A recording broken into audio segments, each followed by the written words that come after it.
भारत ने अभी अभी एक रणनीतिक पड़ाव पार किया है। Defence research and development organisation DRDO ने अग्नि 5 इंटरमीडिएट रेंज मिसाइल का सफल परीक्षण किया है।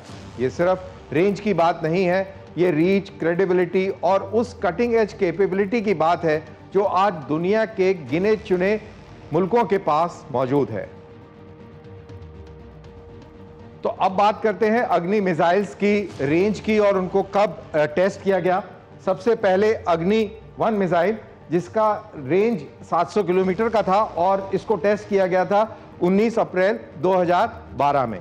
और फिर 2000 किलोमीटर की रेंज के साथ आती है अग्नि 2 मिसाइल, जिसका परीक्षण किया गया 15 सितंबर 2013 को। और फिर अग्नि 3 मिसाइल की बात करें तो इसकी मारक क्षमता 2500 किलोमीटर की थी और इसका प्रक्षेपण 31 जनवरी 2015 को किया गया। फिर अग्नि 4 मिसाइल, जो कि 3500 किलोमीटर की रेंज के साथ आई और इसका टेस्ट 9 नवंबर 2015 को किया गया। और अब हाल ही में अग्नि 5 का परीक्षण किया गया है, तो उसकी भी क्या विशेषताएं हैं उसको जानते हैं।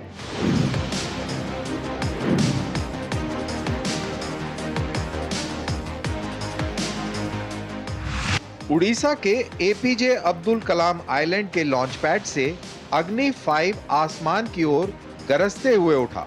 एक गगनभेदी लिफ्ट ऑफ जिसे डीआरडीओ के वैज्ञानिकों ने बारीकी से ट्रैक किया। यह भारत की अब तक की सबसे शक्तिशाली मिसाइल के परीक्षण को दर्ज करता है। 5000 किलोमीटर से अधिक की स्ट्राइक रेंज के साथ अग्नि 5 लगभग पूरे एशिया और यूरोप के कुछ हिस्सों को अपनी पहुंच में लाता है। बीजिंग से लेकर शंघाई तक, इस्लामाबाद से लेकर तेहरान तक, यह मिसाइल भारत के डेटरेंस फुटप्रिंट को उसके इमीडिएट नेबरहुड से कहीं आगे तक फैला देता है। इस परीक्षण को ऐतिहासिक बनाने वाली चीज है MIRV यानी multiple independently targetable re entry vehicles की सफलता। सरल शब्दों में कहें तो एक मिसाइल कई वॉरहेड्स और हर वॉरहेड अलग अलग टारगेट को हिट करता है। भारत की न्यूक्लियर डॉक्ट्रिन के लिए यह एक टेक्नोलॉजिकल गेम चेंजर है। तो अब बात करते हैं multiple independently targetable re entry vehicle के बारे में और ये किस तरीके से काम करती है। मेरे पीछे जो वीडियो वॉल है इसमें आप देख सकते हैं कि एक न्यूक्लियर मिसाइल का प्रक्षेपण हुआ है और अब न्यूक्लियर मिसाइल अपने आखिरी स्टेज में है और उसके आगे ये न्यूक्लियर वॉरहेड है।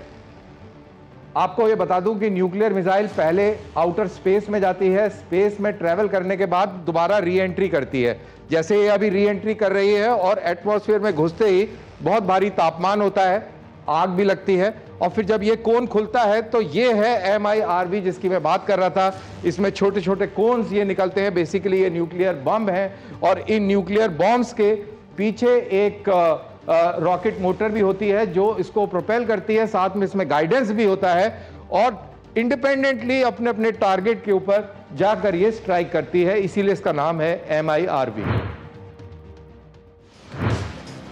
अग्नि 5 को शक्ति देता है 3 स्टेज वाला सॉलिड फ्यूल इंजन जिसे एडवांस नेविगेशन और एवियोनिक्स गाइड करते हैं। यह हाइपरसोनिक स्पीड पर यात्रा करता है और अपनी कैनिस्ट्राइज्ड डिजाइन की वजह से इसे रोड या रेल से ट्रांसपोर्ट किया जा सकता है और शॉर्ट नोटिस पर लॉन्च भी किया जा सकता है। यानी मिसाइल मोबिलिटी और सर्वाइवेबिलिटी दोनों सुनिश्चित करती है। इस परीक्षण का समय भी बेहद महत्वपूर्ण है। चीन पहले ही DF-41 को MIRV कैपेबिलिटी के साथ तैनात कर चुका है। पाकिस्तान अपने शाहीन और अबाबील सिस्टम्स का विस्तार कर रहा है। अग्नि 5 सुनिश्चित करता है कि भारत का डेटरेंस क्रेडिबल बना रहे, मॉडर्न, रिलायबल और अनमिस्टेकेबली सर्वाइवल भी।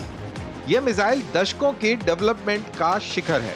अग्नि 1 एक शॉर्ट रेंज वेपन से शुरुआत हुई, फिर अग्नि 2 और अग्नि 3 जो कि इंटरमीडिएट रेंज सिस्टम्स थे, इसके बाद अग्नि 4 जिसकी एक्सटेंडेड रेंज कैपेबिलिटी थी और अब अग्नि 5 जो इंटर कॉन्टिनेंटल रीच के साथ MIRV इक्विप्ड भारत की मिसाइल शक्ति के एपेक्स यानी शिखर पर खड़ा है।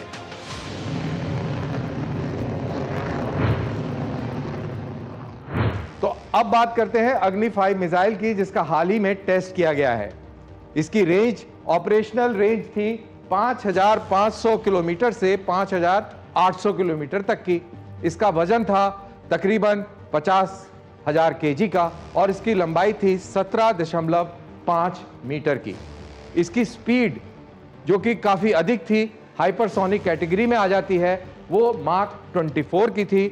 और इसका इंजन 3 स्टेज रॉकेट से बना हुआ था। 3 स्टेज की ये मिसाइल इंटरमीडिएट रेंज की है।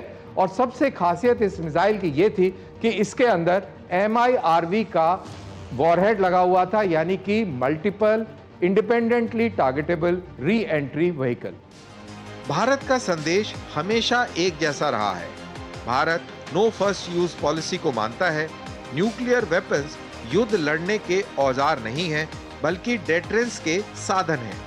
अग्नि 5 ये सुनिश्चित करता है कि कोई भी एडवर्सरी अगर आक्रामकता का विचार करे तो उसे ठहर कर दोबारा सोचना पड़ेगा। इस परीक्षण के साथ भारत एक एलीट ग्रुप में शामिल हो गया है, United states, Russia, China, France और यूनाइटेड किंगडम्स के साथ। ऐसा राष्ट्र जिसके पास क्रेडिबल इंटरकॉन्टिनेंटल मिसाइल्स और MIRV टेक्नोलॉजी मौजूद है। ये भारत की मैच्योरिटी, साइंटिफिक ताकत और स्ट्रेटेजिक वेट का प्रतीक है। अग्नि 5 आक्रामकता का प्रतीक नहीं है, ये डेटरेंस का प्रतीक है। ये शक्ति के माध्यम से शांति सुनिश्चित करने का साधन है। भारत के लिए अपनी अब तक की सबसे उन्नत मिसाइल का सफल परीक्षण ये याद दिलाता है कि राष्ट्रीय सुरक्षा में क्रेडिबिलिटी कोई विकल्प नहीं, बल्कि अनिवार्यता है।